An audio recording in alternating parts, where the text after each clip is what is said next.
Everyone.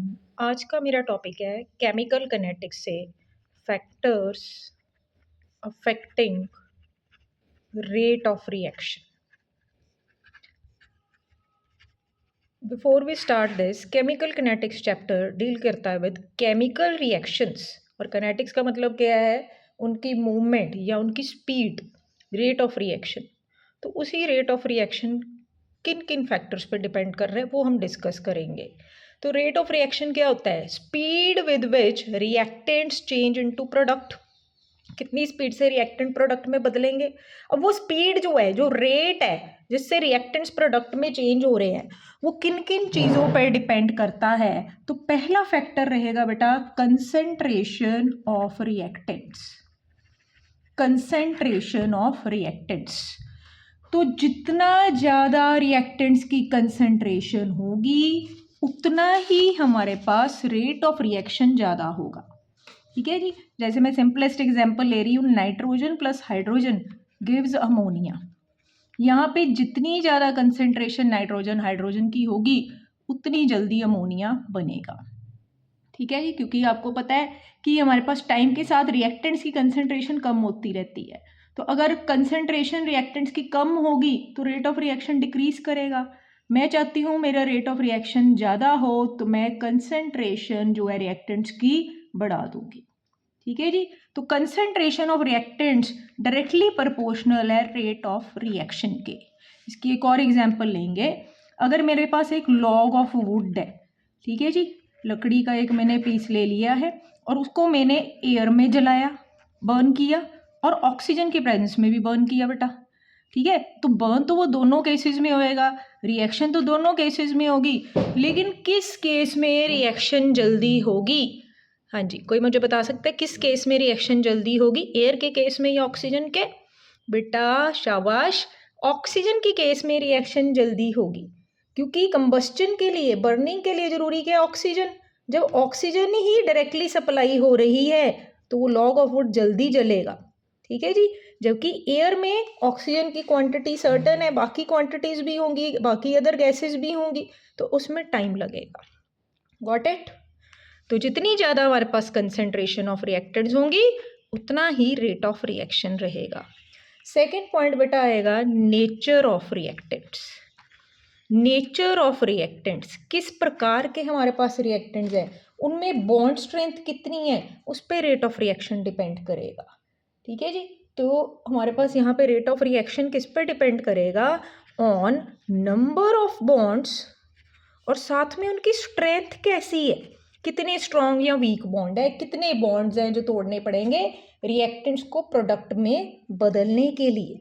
ठीक है जी। इसमें हम एग्जांपल लेते हैं KMnO4 की। आप टाइट्रेशन करते हो लैब में, we do it with Mohr salt या फेरस सल्फेट अकेले के साथ भी कर सकते हैं, और हम साथ में इसकी टाइट्रेशन पढ़ते हैं विद ऑक्सैलिक एसिड।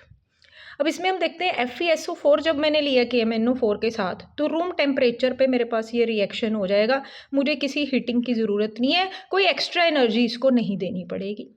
लेकिन जब मैंने ऑक्सैलिक एसिड दिया, I have to heat it up to 60 degree Celsius, फिर ही मेरे पास रिएक्शन होगी ये।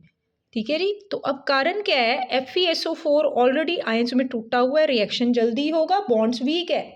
लेकिन जब मैंने लिया ऑक्सैलिक एसिड, फॉर्मूला क्या है बेटा? COH। तो इसमें मुझे क्या दिखाई दे रहा है? Carbon carbon bond. तो इस कार्बन कार्बन बॉन्ड को बेटा तोड़ने के लिए हमें एक्स्ट्रा एनर्जी सप्लाई करनी पड़ेगी, जिसके कारण रेट ऑफ रिएक्शन इसमें कम होगा। तो रेट ऑफ रिएक्शन कैसे बॉन्ड्स हैं, कितने बॉन्ड्स हैं जिनको तोड़ना है, उस पर भी निर्भर करेगा। तीसरा पॉइंट बेटा हमारे पास आएगा surface area of reactants. Surface area of reactants, तो इसमें भी सिंपल है कि जितना ज़्यादा सरफेस एरिया होगा उतना ही रेट ऑफ रिएक्शन होगा। अब उसका कारण क्या है? जितना ज़्यादा सरफेस एरिया होगा बेटा उतना ही रिएक्टेंट्स ईजिली रिएक्ट कर सकते हैं। ठीक है, वो अपने एड्जॉर्ब कर लेगा सरफेस पे हमारे पास। जितना सरफेस एरिया ज़्यादा होगा उस रिएक्टेंट का, उतनी जगह उसकी रिएक्शन के लिए ज़्यादा होगी। तो एग्जाम्पल इसके लेते हैं log of would. Log of would को बर्न किया एयर में तो स्लोली बर्न करेगा क्योंकि सरफेस एरिया कम है। अगर मैं वुडन शेविंग्स ले लूँ या सॉडस्ट ले लूँ, यानी वुडन का पाउडर जो होता है, उसकी रिएक्शन एयर में फास्ट होगी बर्निंग, क्योंकि उसका सरफेस एरिया ज़्यादा है। ठीक है, तो सरफेस एरिया ज़्यादा होगा तो आपस में रिएक्टेंट्स के कांटेक्ट के लिए ज़्यादा जगह होगी, जिससे वो आपस में अच्छी तरह रिएक्ट कर पाएंगे, जल्दी रिएक्ट कर पाएंगे। नेक्स्ट पॉइंट बेटा मेरे पास आएगा प्रेशर। अब प्रेशर देखो जी, प्रेशर जो फैक्टर है ये सिर्फ डिपेंड करेगा ओनली इन गैसेस, क्योंकि सॉलिड में तो प्रेशर होगा नहीं। ठीक है, लिक्विड में भी कुछ एक्सटेंट तक है, ज़्यादा गैसेस में प्रेशर जो है वो निर्भर करेगा। अब प्रेशर बढ़ाने से क्या होगा, हमारे पास number of moles per unit volume increases, number of moles per unit volume increase कर जाते हैं। ठीक है जी, नंबर ऑफ मोल्स बढ़ गए। अब सिंपली कहते हैं कि हमारे पास अगर रिवर्सिबल रिएक्शन है, ये डिपेंड करेगा, अगर मेरे पास प्रेशर कहाँ पे डिपेंड करेगा, पहले तो गैसियस चीज़ें होनी चाहिए, रिएक्टेंट्स प्रोडक्ट्स। ठीक है, फिर उनमें मोल्स में रिएक्टेंट और प्रोडक्ट के फ़र्क होना चाहिए। यहाँ पे कितने मोल है, 4 मोल, यहाँ पे कितने मोल है, 2 मोल। तो यहाँ पे सिंपल कहता है कि प्रेशर बढ़ाने पे रिएक्शन किस डायरेक्शन में जाएगा, फॉरवर्ड या बैकवर्ड, बेटा उधर जाएगा जिधर नंबर ऑफ मोल्स कम हो रहे हैं। ठीक है, ली चैटलियर प्रिंसिपल में भी आप पढ़ते हो कि with increase in pressure equilibrium कहाँ शिफ्ट होता है, जिधर हमारे पास नंबर ऑफ मोल्स कम हो रहे हों। ठीक है जी, अब नेक्स्ट पॉइंट बेटा हमारे पास आता है कैटलिस्ट। कैटलिस्ट बचपन से पढ़ते आ रहे हो, कैटलिस्ट क्या है, that is which alters the rate of reaction without itself participating in the reaction and at last we get it as it is back। तो कैटलिस्ट क्या करता है, रिएक्शन को तेज करता है, खुद पार्टिसिपेट नहीं करेगा, वापस वैसा ही मिल जाएगा हमें। ठीक है, तो सिंपली कैटलिस्ट के पहला तरीका है, ये सरफेस प्रोवाइड करता है, जगह प्रोवाइड करता है जहाँ रिएक्टेंट्स बाइंड हो गए। ठीक है, आपस में उनको कॉन्टैक्ट मिल गया, वहाँ पे रिएक्ट करेंगे।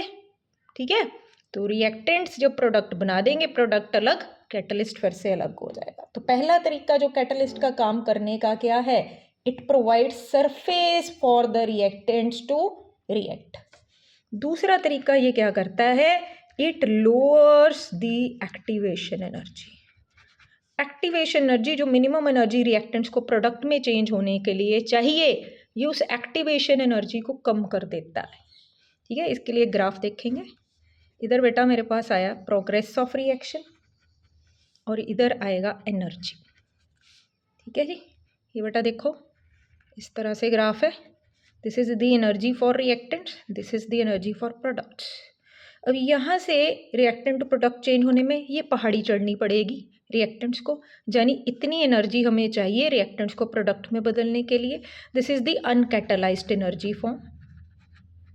लेकिन अगर मैंने कैटलिस्ट डाल दिया, ये लोअर हो जाएगी पहाड़ी, ये छोटी हो जाएगी। This is with catalyst.